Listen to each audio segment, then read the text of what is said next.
احمدہ و نصلی علی رسولہ الکریم، اما بعد، فاعوذ باللہ من الشیطان الرجیم، بسم اللہ الرحمن الرحیم۔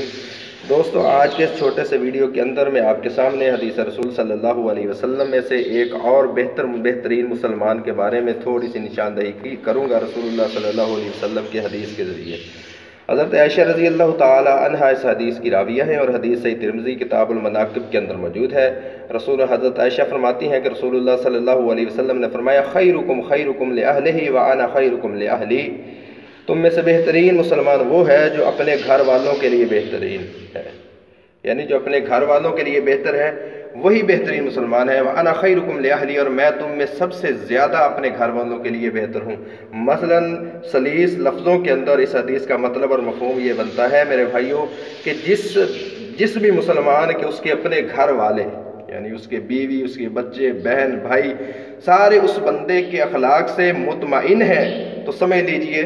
کہ وہ بہترین مسلمان ہے۔ تو جس کی اپنی بیوی، اپنے بچے اس کے ظلم سے جو ہے پریشان ہوں، اس کے بھائی بہن اس کے ظلم سے پریشان ہوں، اس کے ماں باپ اس کے ظلم سے پریشان ہوں، تو دنیا کے اندر وہ جتنی بھی اچھی باتیں کر لے، دنیا کے اندر وہ جتنا بھی اچھا بن لے،